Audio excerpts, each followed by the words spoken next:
kamu. Sebagai pembuka firman Tuhan, kita membaca 2 Timotius 1 ayat 6. Oh, ininya belum bisa ya, monitor di atas ya. Bisa tampilkan 2 Timotius 1 ayat 6.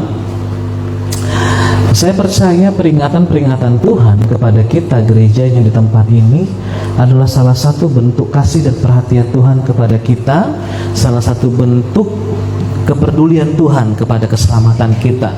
Banyak peringatan-peringatan, ajaran-ajaran, nasihat yang diberikan kepada kita, termasuk malam hari ini juga kita baca peringatan yang berikutnya, apa yang diberikan Tuhan khusus kepada gereja ini malam hari ini. 2 Timotius 1 ayat 6 kita baca bersama dengan suara yang keras, 2, 3, iya. Karena itu kuperingatkan engkau untuk mengobarkan karunia Allah yang ada padamu oleh penumpangan tanganku atasmu. Sekali lagi, kurang serentak, kurang mantap. 2, 3, iya. Karena itulah kuperingatkan engkau untuk mengobarkan karunia Allah yang ada padamu oleh penumpangan tanganku atasmu. Jadi yang mau saya garis bawahi adalah sebuah peringatan bahwa engkau Timotius untuk mengobarkan karunia Allah yang ada padamu. Jadi bukan hanya kepada Timotius, firman Tuhan ini berbicara kepada kita semua hari ini bahwa di dalam diri saudara dan saya ada karunia Allah yang telah dititipkan, diberikan, dipercayakan kepada kita untuk kita kobarkan, untuk kita gunakan. Itu semua untuk kemuliaan Tuhan. Sampai Paulus mengatakan, kuperingatkan engkau.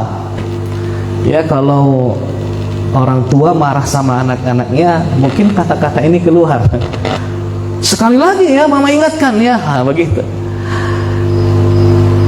Paulus melihat bahwa di dalam Timotius ada karunia Allah yang belum benar-benar dimaksimalkan oleh Timotius karena dia merasa rendah, karena dirinya muda dibandingkan jemaat Tuhan yang mungkin sudah jauh umurnya di atas dia, sehingga dia nggak percaya diri mengobarkan karunia Allah. Maka Paulus di dalam suratnya yang kedua kepada Timotius, Timotius anakku, kuperingatkan kau sekali lagi, kobarkan karunia Allah itu yang ada padamu. Penting Bapak Ibu bagi setiap kita untuk mengobarkan karunia Allah yang ada pada kita.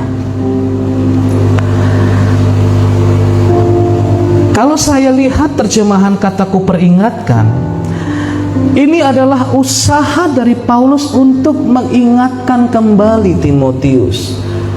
Surat ini adalah mungkin pesan yang kesekian dari Paulus kepada Timotius, dan sekian kalinya Paulus kembali mengingatkan Timotius. Hai Timotius, aku nasihatkan kau sekali ini lagi, betapa pentingnya bagimu untuk mengobarkan karunia Allah. Apa maksudnya mengobarkan? Mengobarkan karunia Allah, memberi semangat kepada Timotius. Kobarkanlah, ayo semangat Timotius. Paulus sedang memberikan dorongan kepada Timotius untuk menggunakan karunia Allah tersebut untuk menggenapi rencana dan maksud Tuhan menyelamatkan Timotius. Kata mengobarkan adalah dorongan dari seorang Paulus kepada Timotius. Ayo anakku, pakai itu. Lalu karunia Allah yang seperti apa yang dimaksud oleh Paulus supaya Timotius mau mengobarkan karunia itu? Kalau saya memperhatikan dari kitab lain, ayat lain di dalam Roma 12 ayat 6, maka kita kan menemukan banyak karunia Allah yang diberikan kepada orang-orang percaya. Demikianlah kita mempunyai karunia yang berlain-lainan. Saudara, kita punya karunia. Apapun karunia itu, yang penting kita punya karunia. Jangan seorang pun berkata, saya tidak punya karunia. Karunia kita bahkan berlain-lainan. Tidak semua orang punya karunia yang serupa, yang sama. Menurut kasih karunia yang dianugerahkan kepada kita, jika karunia itu adalah untuk bernubuat, baiklah kita melakukannya sesuai dengan iman kita. Baiklah kita mengobarkannya. Itu maksudnya. Ayat 7. Jika karunia untuk melayani, baiklah kita melayani.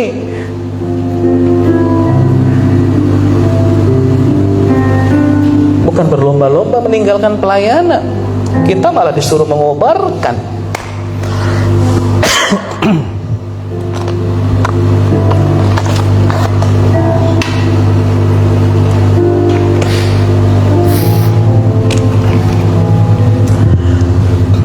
Jika karunia untuk mengajar, baiklah kita mengajar. Ayat 8, jika karunia untuk menasehati, baiklah kita menasehati. Jika karunia membagi-bagikan sesuatu, baiklah ia membagi-bagikan sesuatu. Hendaklah ia melakukannya dengan hati yang ikhlas. Kalau melayani, lakukanlah dengan hati yang ikhlas. Kalau mengajar, lakukanlah dengan hati yang ikhlas. Kalau bernubuat, lakukanlah dengan hati yang ikhlas. Siapa yang memberi pimpinan, hendaklah ia melakukannya dengan rajin. Bukan hanya di gereja, dimanapun Anda dipercaya.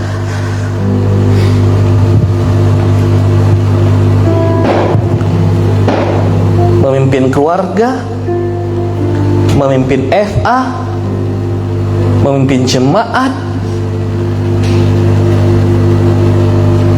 dan memimpin perkumpulan lain.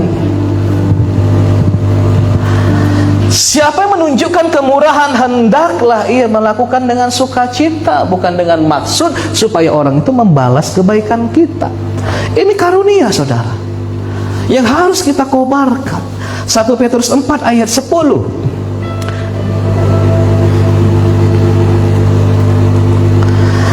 Layanilah seorang akan yang lain sesuai dengan karunia yang telah diperoleh tiap-tiap orang sebagai pengurus yang baik dari kasih karunia Allah.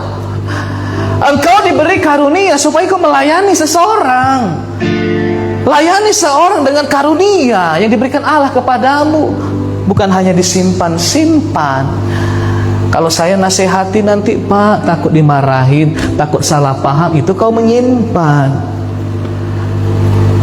Kalau kau menyampaikannya dengan kasih, mungkin dia bisa terima.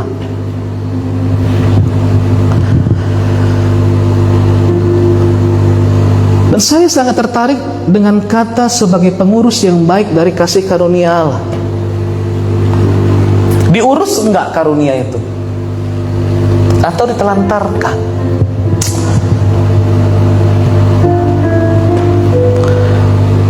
Ketika saya ikut 2 pengerja di Medan, saudara nggak tahu bagaimana Pak Bambang. Kalau Pak Bambang ada di sini, di altar ini sedang menyampaikan firman kepada kami, maaf ya, mungkin di sini orang Pak Edi, Pak Joshua, sama siapa pendoa kita duduk. Tahu saudara, Pak Bambang itu di sini kebetulan ada persambungan karpet. Dia mulai angkat tinggi-tinggi tuh, ditunjukkan kepada Pak Edi.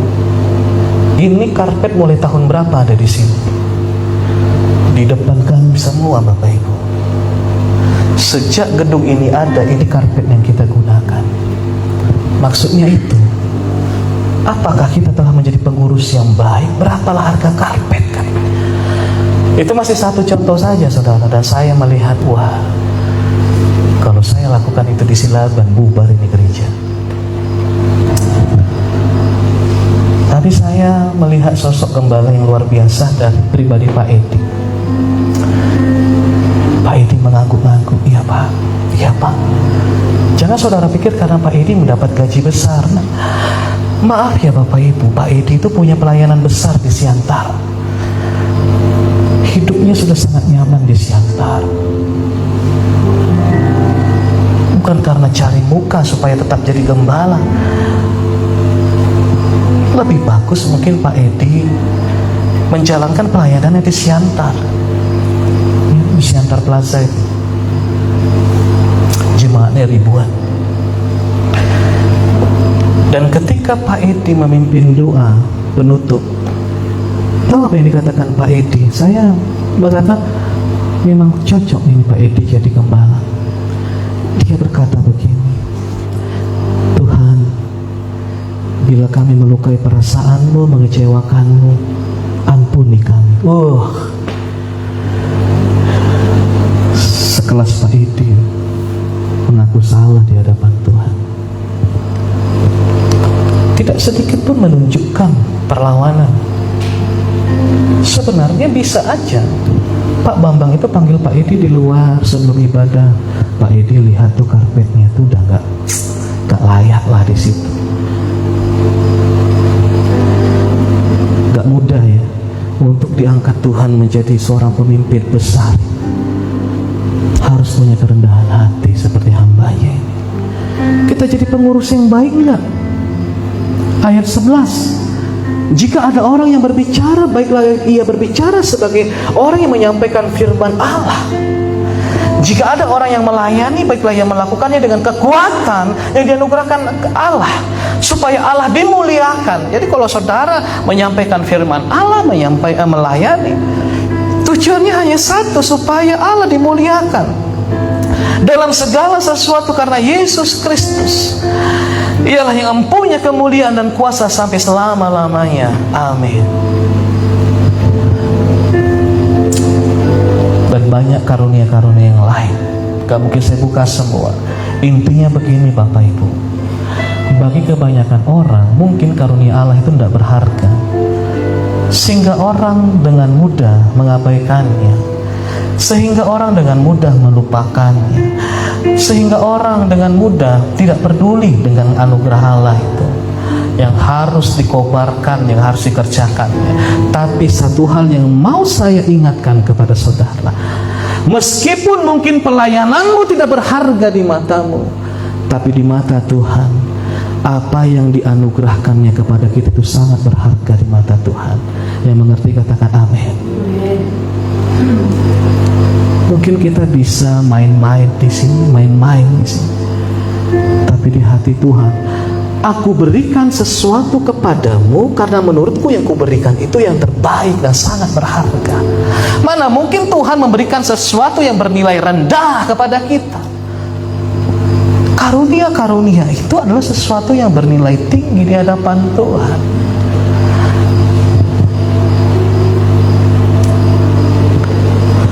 Ingat saudara bahwa Tuhan memanggil kita bukan supaya kita hidup nyaman.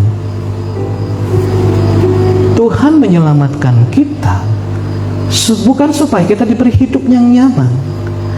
Tuhan memberkati kita bukan supaya kita hidup dalam kenyamanan, tetapi untuk menjadi alat bagi kemuliaan Tuhan. Sekali lagi, Tuhan memanggil kita bukan dengan tujuan supaya kita hidup dalam kenyamanan, tetapi supaya saudara dan saya bisa dipakai sebagai alat untuk kemuliaan nama Tuhan.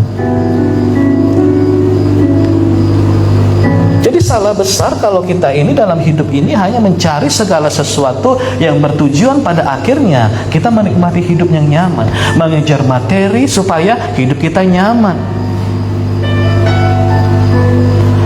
Ingatlah bahwa ada karunia yang harus kita kobarkan, ada karunia yang harus kita gunakan. Ingatlah ada jiwa yang harus dijangkau. Ingatlah ada pelayanan yang harus kita kerjakan. Sering sekali bahwa yang menghalangi kita melayani bukanlah dosa, melainkan kenyamanan. Gak mau disakiti, itu mencari kenyamanan. Terlalu nyaman dengan pekerjaan kita, terlalu nyaman dengan rutinitas kita sehari-hari, terlalu nyaman dengan posisi jabatan kita di luar sana. Akibatnya apa? Potensi yang diberikan Allah di dalam diri kita itu enggak keluar.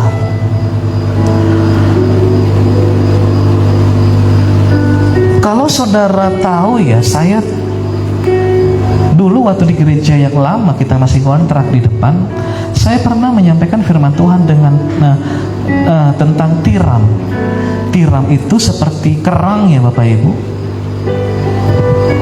dan di dalamnya ada mutiara.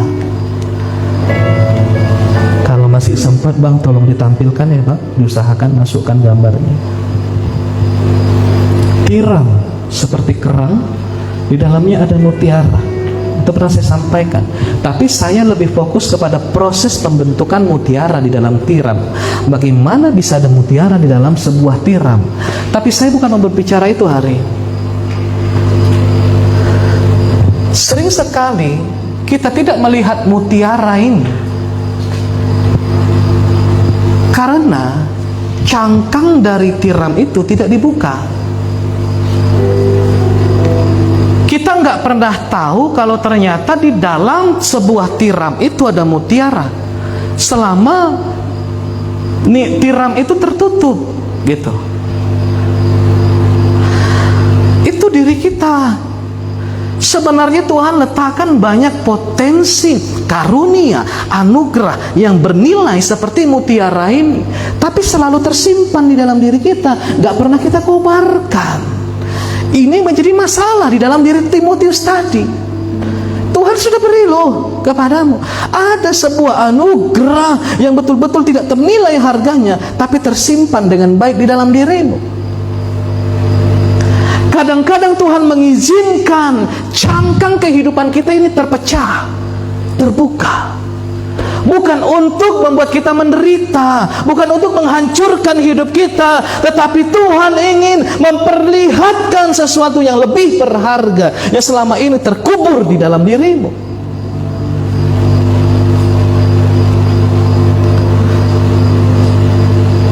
Ya, kalau gelas, air di dalam gelas tidak digoncang, airnya nggak akan keluar. Nyaman saja airnya di situ. Pada air itu bisa menyejukkan, air itu bisa membersihkan. Tuhan ingin memperlihatkan ada sesuatu yang bernilai yang selama ini tersembunyi di dalam dirimu. Ada mutiara yang masih tersembunyi di balik kenyamananmu. Tiram. Kita sering berlindung di dalam kenyamanan sampai sesuatu yang bernilai dalam diri kita itu nggak keluar. Kita senang berlindung dengan apa yang selama ini menjadi pegangan hidup kita. Aku sudah nyaman kok dengan keadaan hari ini.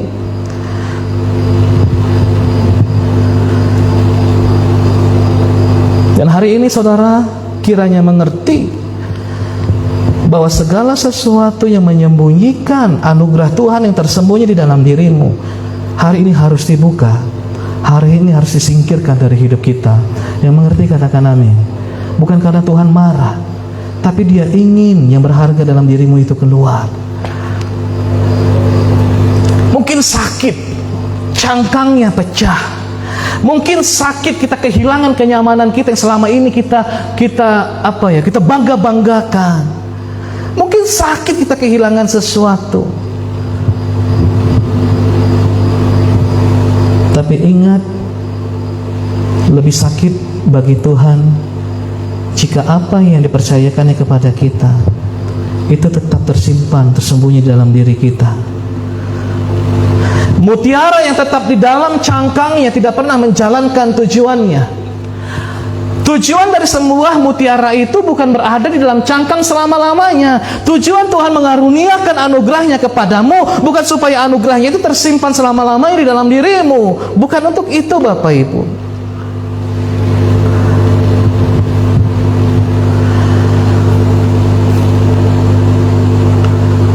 Hidup kita ini bukan hanya ditetapkan untuk kita jalani hanya untuk menjadi seorang ayah yang baik. Udah cukup bagiku untuk menjadi seorang ayah yang baik, ibu yang baik, orang tua yang baik, anak yang baik. Itu kenyamanan. Udah cukup bagi saya Pak menjadi masyarakat yang baik, nggak bikin onar, nggak bikin keributan. Itu kenyamanan. Udah cukup bagi saya Pak jadi jemaat yang baik-baik saja, yang tiap hari Minggu melayani, tiap hari Minggu beribadah pulang. Itu kenyamanan. Itulah cangkang yang menutup sesuatu yang berharga itu dalam diri kita.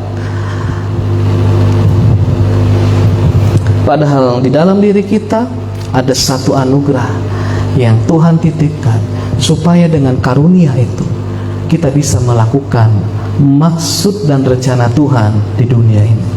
Masalahnya mutiara itu tidak pernah terlihat, tidak pernah kita temukan, tidak pernah kita gunakan, karena selama ini kita tutupi dengan kenyamanan kita tutupi dengan tujuan-tujuan hidup kita yang lain. Pernahkah saudara mendengar kisah tentang seseorang yang menemukan mutiara di sebuah lahan, menemukan barang berharga di sebuah lahan? Kemudian barang berharga itu dikuburnya kembali, lalu dia jual semua hartanya, dibelinya lahan itu. Dengan tujuan apa? Supaya dia mendapatkan barang yang berharga itu. Harusnya itulah prinsip hidup kita. Kita mau lepaskan semua, kita jual kebebasan kita jual kenyamanan kita, supaya kita bisa menemukan yang berharga itu. Di dalam Matius 13 ayat 44, inilah kisah perumpamaan yang dibuat Yesus tentang kerajaan sorga. Ini Yesus yang berbicara ya Bapak Ibu ya. Yesus memaparkan banyak perumpamaan di dalam Matius 13 ini. Salah satunya perumpamaan tentang ini. Hal kerajaan sorga itu seumpama harta yang terpendam di ladang, yang ditemukan orang, lalu dipendamkannya lagi. Oleh sebab sukacitanya, pergilah ia menjual seluruh miliknya, lalu membeli ladang itu. Semua dilepasnya supaya dia bisa memiliki barang berharga itu. 47, demikian pula hal kerajaan sorga itu seumpama seorang pedagang yang mencari mutiara yang indah. Ya, jadi bahasa mutiara yang saya pakai hari ini berasal dari ayat ini. Ini kerajaan sorga Bapak Ibu ya. Dikatakan Yesus sendiri yang berkata, seumpama seorang pedagang yang mencari mutiara yang indah. 48, setelah ditemukannya mutiara yang sangat berharga, ia pun pergi menjual seluruh miliknya, lalu membeli mutiara itu. Bagaimana dengan kita? Boro-boro melepaskan sesuatu, menjual sesuatu, menemukan mutiaranya pun tidak.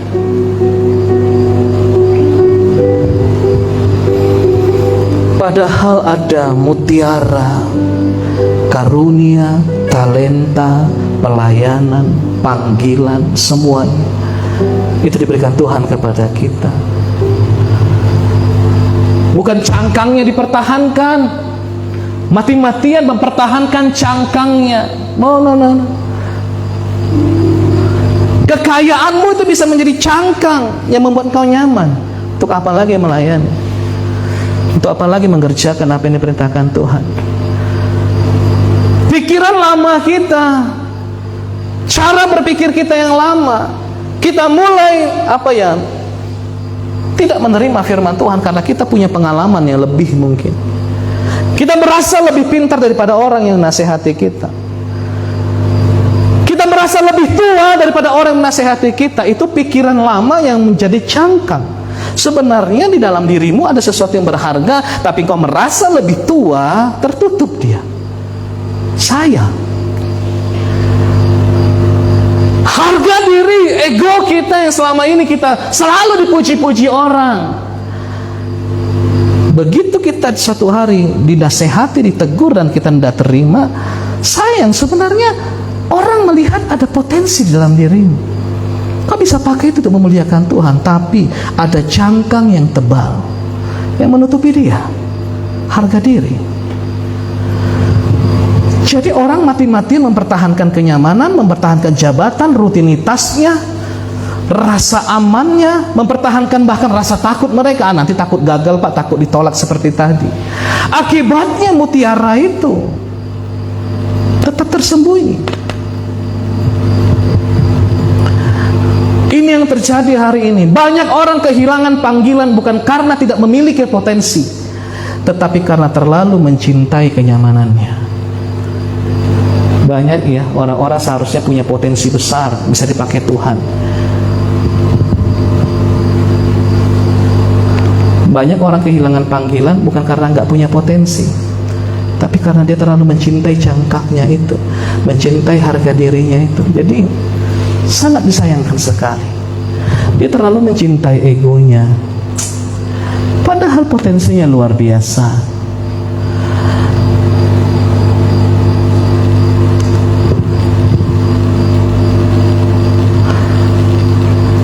Hari ini pesan yang paling utama yang mau saya sampaikan kepada saudara adalah bahwa di dalam dirimu ada mutiara yang dikaruniakan Tuhan sejak engkau lahir. Ini tangkap dulu pesan pertama, bahwa di dalam dirimu ada mutiara. Katakan ada mutiara, 2, 3, iya. Ada mutiara. Mengerti? Percayai. Di dalam dirimu dan diriku ada mutiara. Banyak dari anak-anak Tuhan udah tahu mutiara apa yang diberikan Tuhan kepadanya. Kenapa? Gak pernah jadi fokus, gak pernah jadi perhatian. Jadi hari ini temukan mutiara apa itu. Setelah kau temukan, ambillah dia, keluarkan dari cangkang, dan kemudian pakailah dia untuk kemuliaan Tuhan, berapapun apapun harganya. Amin.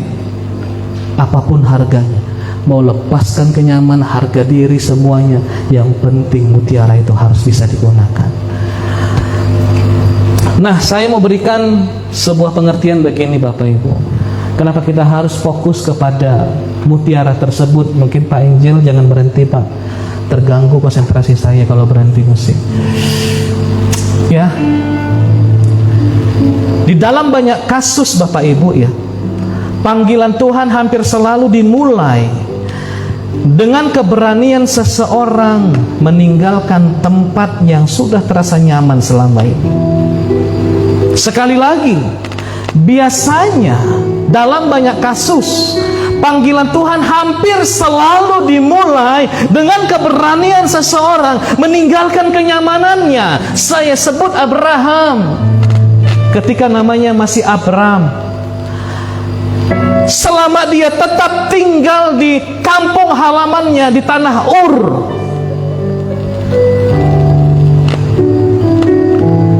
potensinya sebagai bapa banyak bangsa tidak pernah akan terwujud. Dia kan selamanya menjadi Abram di tanah Ur, padahal dia punya potensi sebagai bapa dari semua orang beriman. Itu panggilan yang besar. Tuhan melihat ada potensi yang telah dikaruniakannya kepada diri Abram. Lalu apa yang dilakukan Tuhan? Tuhan berkata, Abram, keluarlah dari situ. Keluar dari rumah orang tuamu, keluar dari kampung halamanmu, keluar dari kenyamananmu. Itu panggilan Tuhan. Keluar dari apa yang selama ini kau pertahankan. Keluar.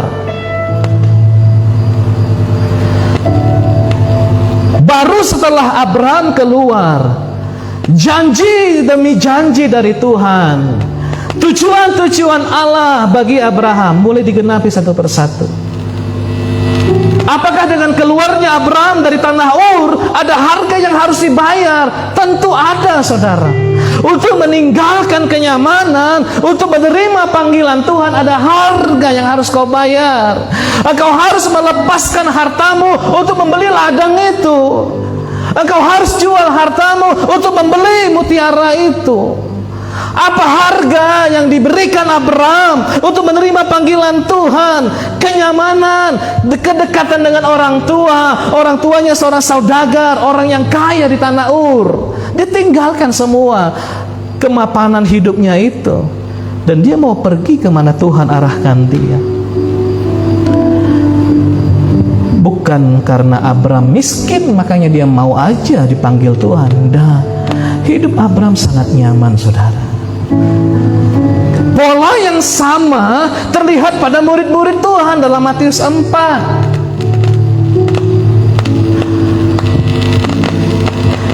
Ayat 19.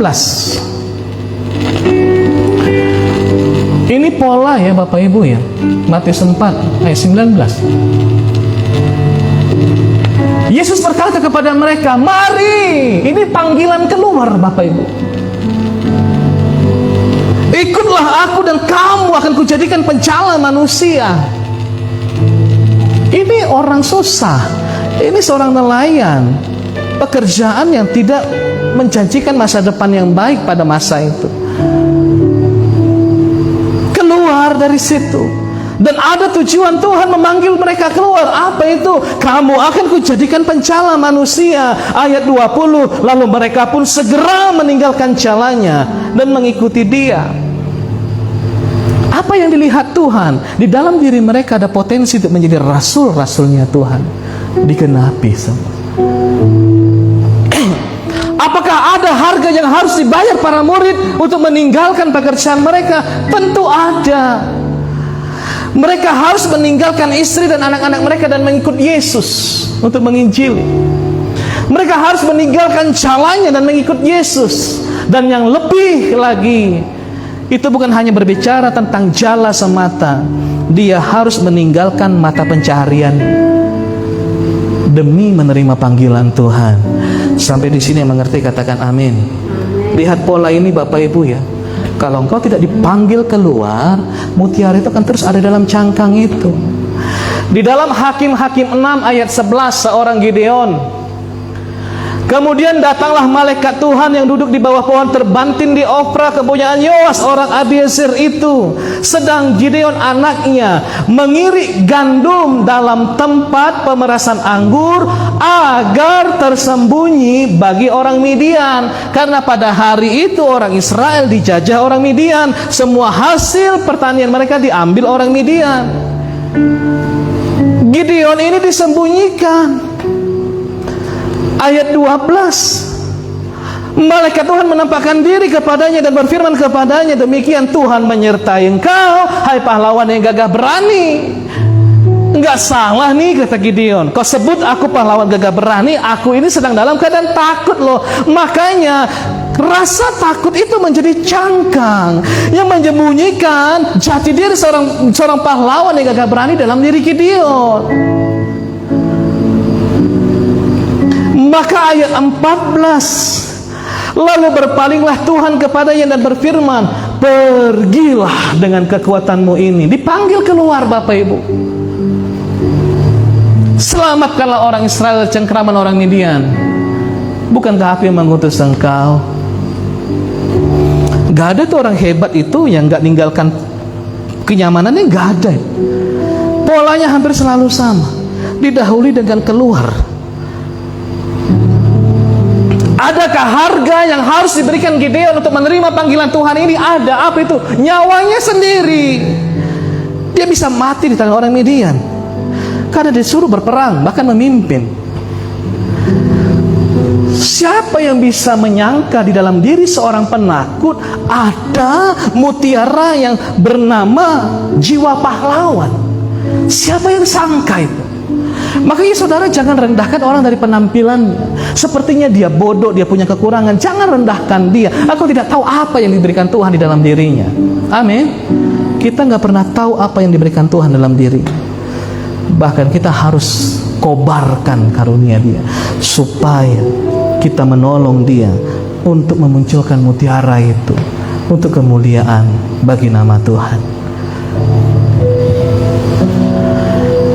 Musa. Oh, ini lagi Musa ya Bapak Ibu ya. Musa ini dipanggil keluar dari istana. Bukankah dia diangkat menjadi anak dari putri Fir'aun? Dia ada di istana, tapi Tuhan panggil dia, keluar dari situ. Tempatmu bukan di situ.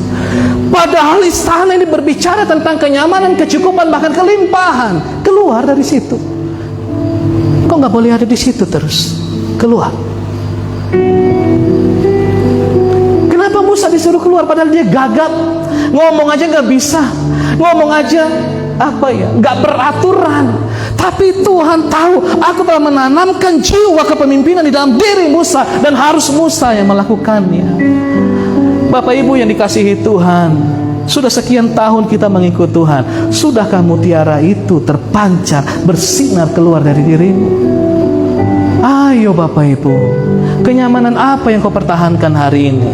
Cangkang apa yang menutupi mutiara di dalam dirimu? Kita semua punya mutiara. Kita semua punya mutiara.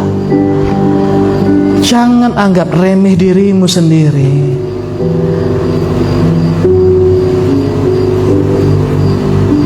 Musa bayar harga. Dia rela meninggalkan kenyamanan. Ratu Esther. Wah, ini sama ya, sama-sama istana ya. Esther dipanggil keluar dari rasa aman sebagai seorang ratu. Untuk apa Esther dipanggil keluar oleh Mordekai pamannya? Esther, bangsamu akan dibinasakan, Israel akan dihapus.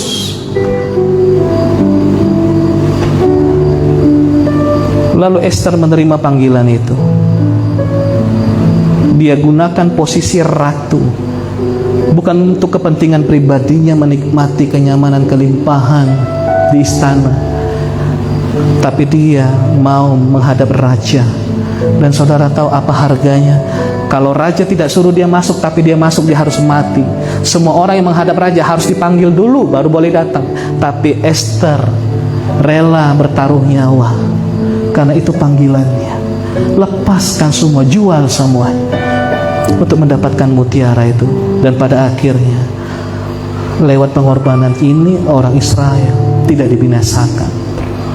Lihat ya pola-pola ini Bapak Ibu ya. Daud dipanggil keluar dari padang penggembalaan. Ketika orang Israel, ketika Tuhan juga dihina oleh Goliat, lalu Tuhan memanggil Daud. Daud, keluar dulu. Pergi dulu ke sana. Di sana ada Goliat. Mungkin bukan seperti perkataan. Aku lihat di dalam dirimu, aku telah lihatkan potensi. Dengan keahlianmu menggunakan umban, kau pasti bisa bunuh Goliat. Hari ini kau harus pergi ke sana. Dan akhirnya Daud terima panggilan. Ada harga yang harus dibayar, ada. Dia bisa dipenggal oleh Goliat di situ. Makanya saudara, saya nggak tahu kenapa cita-cita banyak orang ini ya hidup dalam kenyamanan. Kristen biasa, jemaat biasa, peduli amat dengan apa yang Tuhan berikan kepada saya. Hari ini saya katakan, Bapak Ibu yang dikasihi Tuhan, anak-anak kami yang ada di sini, serendah itukah kau menilai dirimu? Jangan biarkan kenyamanan membodohi kita. Keluarlah dari cangkang itu. Saya melihat ada sebuah prinsip bahwa Allah hampir tidak pernah memakai seseorang secara luar biasa tanpa terlebih dahulu mengajak dia keluar dari sesuatu yang selama ini menjadi sandaran. Paulus harus tinggalkan cara hidup yang lama ketika dia menjadi Saulus. Ketika dia masih seorang Saulus, dia pemuda yang sangat dihormati, dia pemuda yang sangat disanjung karena dia sangat pintar orangnya, dan gurunya adalah Gamaliel, guru besar pada waktu itu. Gak sembarangan bisa menjadi murid Gamaliel. Tapi dia harus tinggalkan semua ini dan mengikut Yesus.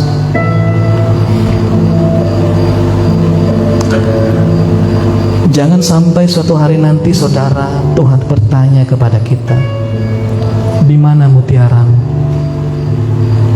Di mana mutiaramu? Sama seperti seorang hamba yang diberi 1 talenta. Dia sengaja membiarkan talenta itu terkubur selama-lamanya. Saya tutup di sini tentang kebenaran ini yang sering mungkin saya sampaikan kepada saudara.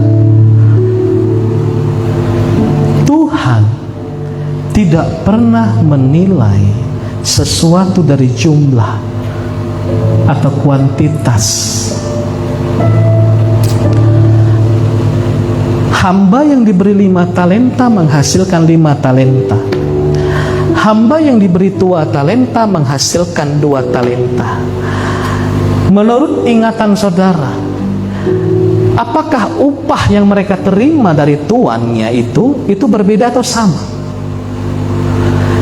Antara hamba yang menerima 5 talenta dengan hamba yang menerima 2 talenta, yang sama-sama melipat gandakan talentanya, yang satu dilipat gandakan menjadi 5, yang satu dilipat gandakan menjadi 2. Apakah menurut saudara, menurut ingatan saudara, upah yang mereka terima dari tuannya itu sama atau berbeda? Sama saudara, sama. Yang 5 talenta Tuhan katakan, baik sekali engkau hamba yang baik dan setia, masuklah dalam kebahagiaan Tuhan. Yang mengembangkan menjadi 2 talenta juga Tuhan berkata, baik sekali perbuatanmu, masuklah dalam kebahagiaan Tuhan. Tuhan gak berkata, loh kok cuma 2, 5 dong seperti dia. Enggak. Artinya begini saudara, yang Tuhan lihat bukanlah seberapa banyak yang kau kerjakan, tetapi seberapa setia kau mengerjakannya. Yang mengerti katakan amin. Yang dinilai Tuhan itu kesetiaan. Katakan kesetiaan 2, 3 iya. Kesetiaan. Yang 1 talenta, dia bukan gagal melipat gandakan talentanya, tapi dia tidak mengerjakannya. Ini masalahnya. Saya percaya sebagai Bapa yang baik, sebagai Tuhan yang baik, seandainya 1 talenta diusahakan sekian lama, hanya tetap 1 talenta, Tuhan pasti tetap berkata kepadanya, baik sekali perbuatanku, hambaku yang baik dan setia. Masuklah dalam kebahagiaan Tuhanmu. Tetapi apa yang dilakukannya? Dia kubur talenta itu, disembunyikan di dalam tanah selama-lamanya. Saudara, Tuhan tidak peduli sehebat apa kita dalam melayani. Tuhan tidak peduli banyak kekuranganmu dalam pelayanan, kelemahan. Yang satu Tuhan peduli, apakah kau setia mengerjakannya atau tidak. Amin. Makanya saya sering katakan, saya nggak peduli berapa jemaat di hadapan saya. 1 jemaat pun yang saya layani hari ini di hadapan saya, khotbah saya nggak pernah berubah. Nggak pernah saya terpengaruh. Karena yang dilihat Tuhan bukan seberapa jiwa yang saya layani, tapi apakah saya tetap setia melayani Dia. Semoga saudara mendapatkan sesuatu malam hari ini. Panggilan Tuhan bukan sekedar mengajak seseorang berpindah tempat. Hai Abraham, keluarlah dari tempatmu ke sebuah tanah tempat yang kusediakan kepadamu. No, Tuhan bukan hanya berusaha membuat seseorang pindah tempat kalau Tuhan suruh dia keluar, tapi Tuhan juga sedang membuat perpindahan tujuan. Kalau engkau ada di situ, tujuanku tidak pernah terlaksana. Keluarlah, ubahlah tujuan hidupmu yang selama ini tujuan hidupmu adalah materi, kenyamanan, ego, harga diri. Keluar. Kalau kau di situ terus, tujuanku tidak akan pernah tercapai. Keluar.